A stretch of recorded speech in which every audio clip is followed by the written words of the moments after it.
أعوذ بالله من الشيطان الرجيم. بسم الله الرحمن الرحيم. ولو يؤاخذ الله الناس بظلمهم ما ترك عليها من دابة ولكن يؤخرهم إلى أجل مسمى فإذا جاء أجلهم لا يستأخرون ساعة ولا يستقدمون ويجعلون لله ما يكرهون وتصف ألسنتهم الكذب أن لهم الحسنى لا جرم أن لهم النار وأنهم مفرطون. یہ سورہ نحل کی آیت نمبر 61 اور 62 ہے. ارشاد ربانی ہے، اور اگر اللہ لوگوں پر ان کے ظلم کے سبب سے فوراً پکڑ کرتا تو زمین پر کوئی حرکت کرنے والا نہ چھوڑتا، لیکن وہ ایک مقررہ وقت تک کے لیے مہلت دے رہے ہیں.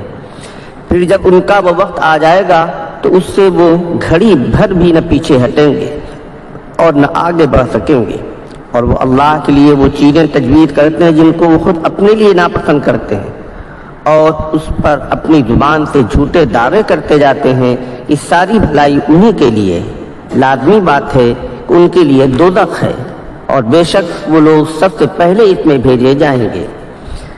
سامعین کرام، ایک بہت ہی اہم بات کی طرف اللہ تبارک تعالیٰ نے اشارہ کیا اور بہت ہی اہم غفلت کی طرف توجہ دلائی کہ اگر اللہ تعالیٰ لوگوں کے شرک، کفر اور ظلم ناانصافی پر فوراً اس دنیا میں سزا دینا شروع کر دیتے تو اس زمین پر کوئی جاندار باقی ہی نہ رہے. سب کے سب کسی نہ کسی عمل، کسی نہ کسی برائی، کسی نہ کسی ظلم پر ان کا مواخذہ ہو جائے گا، ان کی پکڑ ہو جائے گی اور سب کے سب اوپر پہنچ جائیں گے. کیونکہ دنیا میں اکثریت تو ظالموں اور نافرمانوں ہی کی ہے. جب وہ سب کے سب ہلاک برباد کر دیا جائیں گے تو پھر انبیاء، معصومین، نیک لوگوں کے لیے کون لوگ رہ جائیں گے جن کو وہ سمجھائیں گے، بجھائیں گے؟ پھر ان کے آنے کی ضرورت بھی ختم ہو جائے گی. اور جب نیک و بد دونوں طرح کے انسان زمین پر نہ رہیں گے تو پھر یہ جانور، یہ سورج، یہ چاند، یہ پیڑ پودے، یہ ہریالی اور یہ پھول، یہ سارے تو انسانوں کی خدمت کے لیے ہیں. اللہ تبارک تعالیٰ نے فرمایا قرآن شریف میں کہ ہم نے ان ساری چیزوں کے انسانوں کے لیے پیدا کیا اور انسانوں کو اپنے لیے پیدا کیا.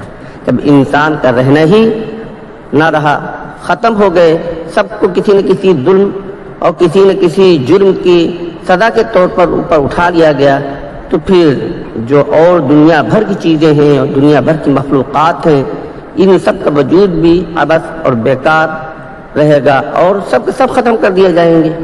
اس طریقے سے کچھ رہے گا ہی نہیں. لیکن اللہ تعالیٰ اپنی حکمت، مصلحت، اپنی بردباری اور حلم سے فوراً سزا نہیں دیتا، بلکہ لوگوں کو سوچنے سمجھنے کا موقع دیتا ہے، توبہ اصلاح کرنے کی مہلت دیتا ہے.